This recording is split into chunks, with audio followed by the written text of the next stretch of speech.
Welcome back to Voices of Hope. I'm Grace, and I'm so glad you're joining us today in the studio. And I'm Noah. It's always a pleasure to be here, Grace. Today, we're exploring a topic that hits home for so many of us, letting go and letting God. When I reflect on this idea, I'm reminded of how easy it is to fall into the trap of wanting to control every detail of our lives. We plan, make lists, try to anticipate problems, but sometimes no matter how hard we try, things don't go our way. That used to make me anxious, like maybe I wasn't doing enough or I should try harder.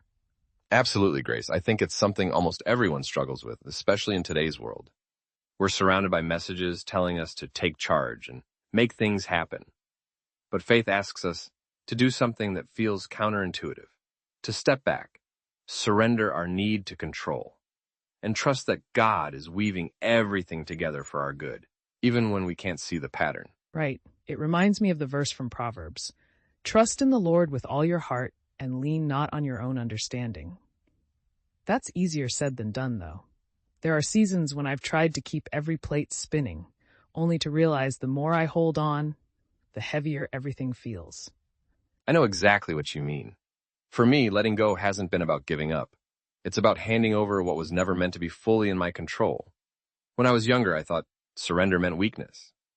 Now I realize it's actually a sign of strength and faith. Trusting that there's a plan greater than my own plans brings such a deep sense of peace. So true, Noah.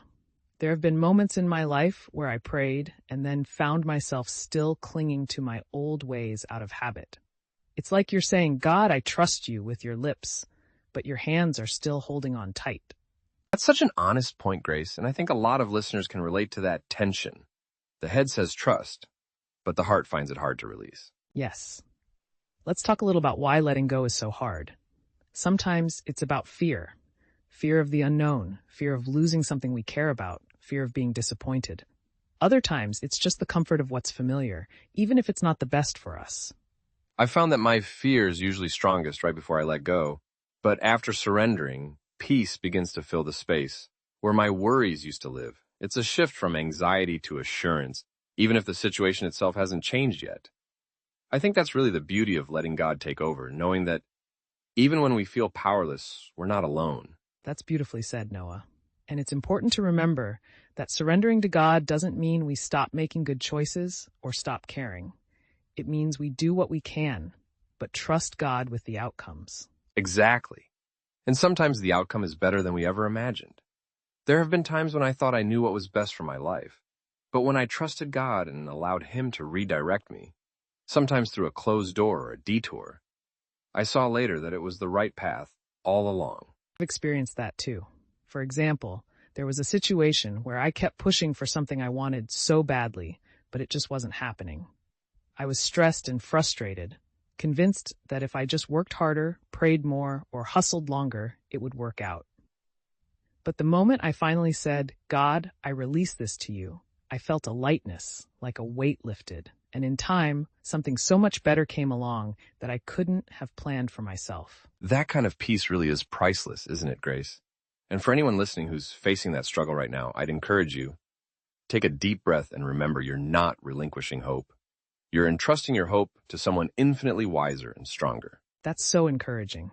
Before we close, I'd like to offer a prayer for everyone listening who's wrestling with the desire to control or struggling to let go. Such a wonderful idea, Grace. Lord, thank you for loving us enough to hold every part of our lives in your hands. For those of us carrying burdens we were never meant to carry alone, help us to lay them down. Give us courage to trust, even when the path ahead isn't clear. Remind us today that your ways are higher and your timing perfect. Fill us with your peace as we choose to let go and let you lead. Amen. Amen. Thank you so much for sharing this time with us. If today's conversation gave you hope or spoke to your heart, consider sharing it with someone who might need that reminder. Sometimes, peace begins with just letting go. We'll be back next week with more stories and encouragement. Until then, stay faithful, stay hopeful, and remember you're never alone. See you next time on Voices of Hope.